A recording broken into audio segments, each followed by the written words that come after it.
Anyway, let's talk about the man Kell Brook. And the man Kell Brook now facing another direction again. Maybe he got corrected by Crawford this time. I mean, he's not the man Kell Brook. I mean, I have a lot of love for Kell Brook, but I don't know.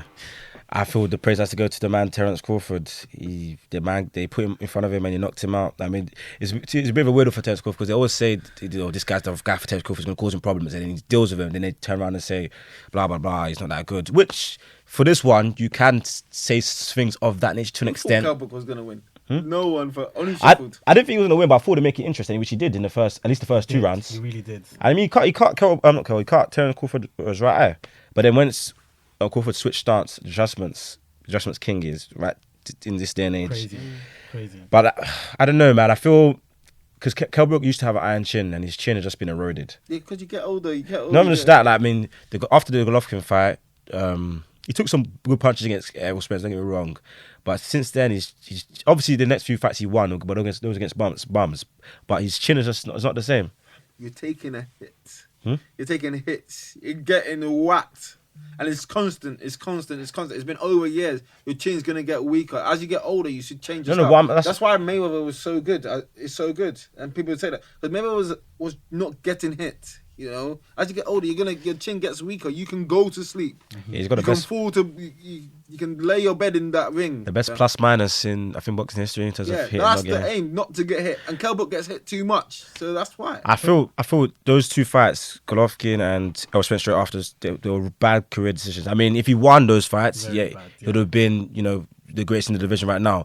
But those fights took pounds of flesh of him, which he's never recovered from. Both eyes, they've broken him. You know what I mean? Crawford said something. I think it was before the fight when Kell was like, "You can look at my eyes." Oh yeah, I saw that. Yeah, you can see how determined I'm ready because both your eyes are broken.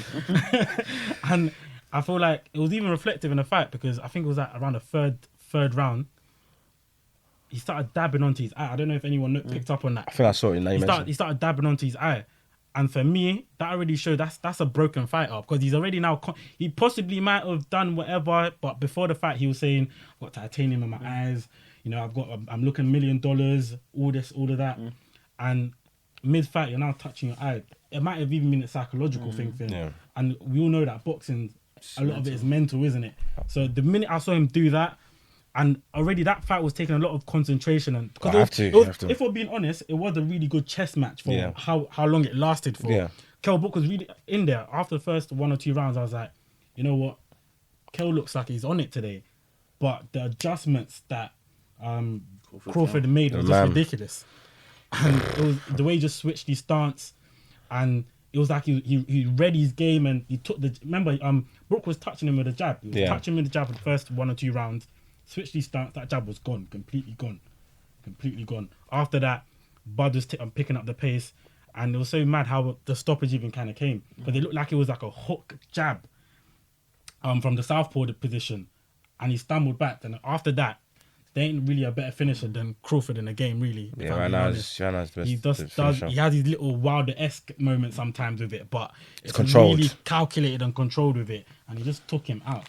I think like, do you know, some fighters in their first couple of rounds they're downloading information. Yeah, it's like a computer. Okay, you can have this success now, but now I know that this is your tactics for the whole fight. Obviously, I think Kell Brook as the underdog, he had only one strategy. It was just like, okay, I'm going to hit you with this jab. I'm going to get behind it. And then hopefully something will happen later in the fight where I'll tire you out. But obviously Crawford, he's in charge mentally already before the fight. He's the A side. You're in charge. You got the advantage there. You're facing an underdog in a different country.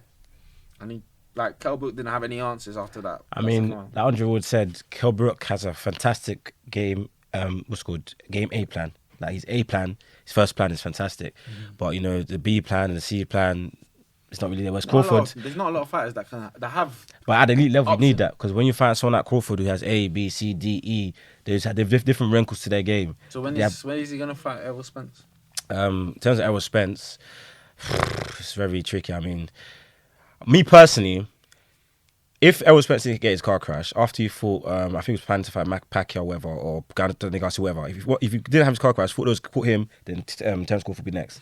For me personally, if he fights Daniel Garcia looks good, I still want another fight because a car crash of that magnitude is massive, and one fight is not enough for me to know you're still at the ability to fight someone of that level. I agree with that. Does he have an excuse then if you lose? It's not even an excuse. There's a reason. There's reasons and excuse. A car crash where you should be. Let's be honest. Thank God he's alive, but he should be dead. You know what I mean? And so for him to fight one fight, even if he's knocked Daniel Garcia in 2 rounds, I still personally wanted to fight another fight at least because Daniel Garcia is good, very good. But there's Terence Crawford. There's a massive jump, and someone I don't know about your physical condition, your mental well-being. I need to see you at least 2 fights before you take the leap to Terence Crawford. So with that being said, hopefully you can fight Terence Crawford back end of 2021. If we're being honest, I think the coronavirus actually done Errol Spence a lot of justice. And the fact that he was able to take some time off and actually let his body heal, because we're talking about Kell Brook now, and you can literally see how injuries play a major role, even if it's not physically, because Kell Brook always looks in shape when it comes to fighting. He always looks tip-top condition, but it's the mental it can have on you, innit? And for me, I'm just... Kell Brook should have never fought Terence Crawford. Sorry?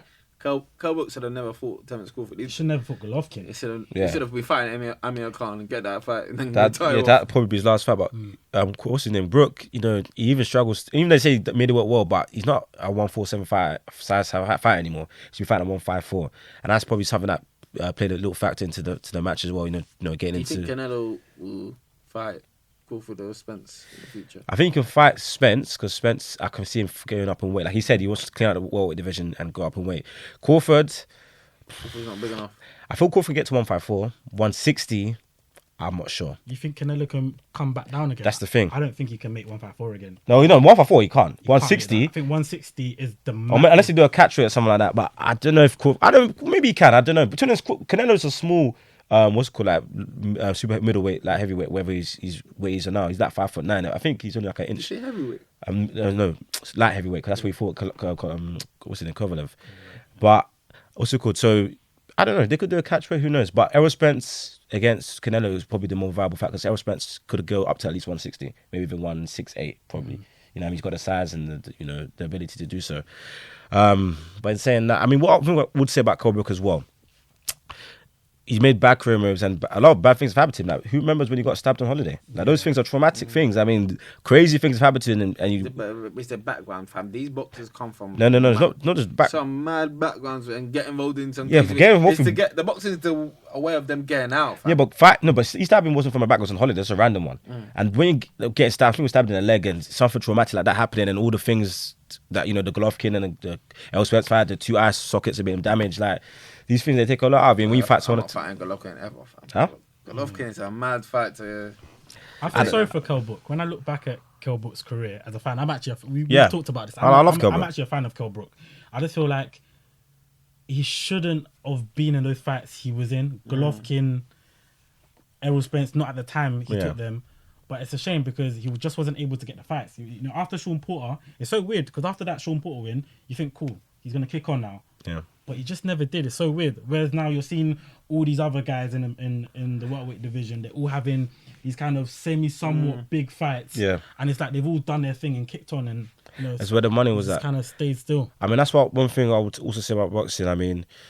It's like the Americans. They are more smart with the matches they make. Like you see the Americans like Crawford and Errol Spence and Furman, all them guys. They wouldn't have fought Golovkin the way Kell Brook did. Because it's they're an the English same mentality. stable though as well. It's an English mentality where it's like, okay, we'll fight anyone. Yeah, you fight anyone, anywhere. And that could be to your detriment, like what's it called? Errol Spence and those guys, they're not making those moves that damage your career. Like for someone like Flow, so much I love Flow and I think he's the GOAT, but he's not making that sort of move because they're building their career. It's just ridiculous. Yeah, that's why English fighters, they have this mentality that I'll fight you here and now, anywhere. Them Americans, it's strategic. Yeah. Everything's with a plan. Everything's with a focus. For the bag, to get the bag. That's what it's just the money. They don't care. Like. For her, I think boxing mentality is more for the pride. Like, I want to be for the fans. Best, yeah, I'm doing this for my fans, and that's why they have massive like Ricky Hatton as well. Fan bases, yeah, and that's why they take bad fights. Yeah, they take bad. It's unfair to even say that with Kell Brook's situation because I feel like at the time when Kell Brook even beat Sean Porter, moving on from there, Furman, Errol Spence, they're all with like Hal Heyman. Yeah, it's a different network, and you already know how the politics in boxing kind of go. So I think Kell Brook could have beaten Furman. Sorry, I think Kell Brook could have beaten Furman. Oh, one time Furman when he was in his prime, beating everyone. It was tough. Before the Pacquiao fight, before the injuries he had as well. Keith Furman was a guy still. Keith Thurman was serious. Was a guy. That would be the serious. But he was ducking. He's been ducking Errol Spence though. So, but Errol Spence is, in my opinion, he's the best in the division. I mean, him and Crawford. It's a toss up, but I think Errol Spence will win that fight. Personally, but it's very close. Don't get it twisted. Like, it could go either way. Like, it's literally 50-50, but I will give that slight edge to Errol Spence.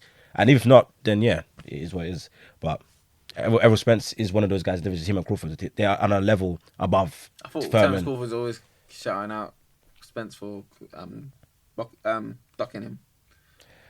It's not ducking. It's what's called the promotional aspect. Like, for example, that's why if you look at it, there's something I'm going to touch on as well. Bob Arum has basically been cussing Terence Crawford. Did you see that? Yeah. I mean, this is your promoter.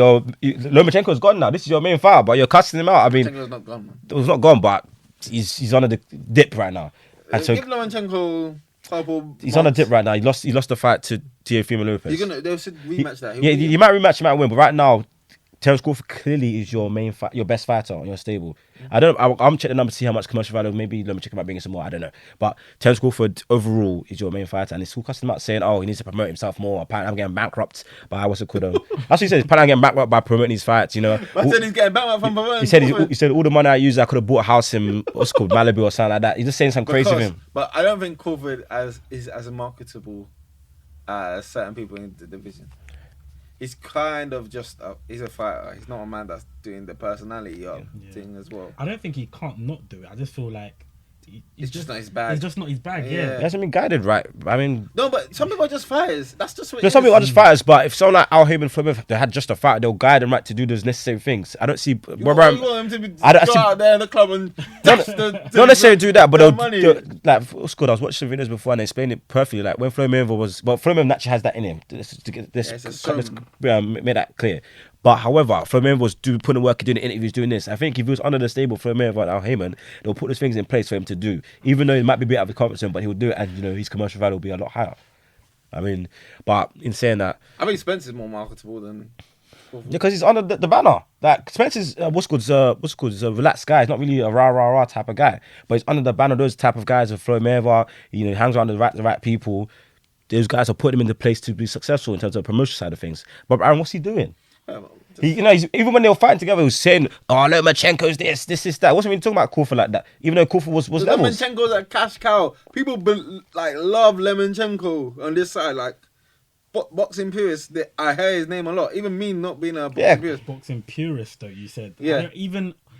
I wouldn't necessarily say even Lomachenko's a cash cow, because even Teofimo Lopez, I'm sure we're going to touch on.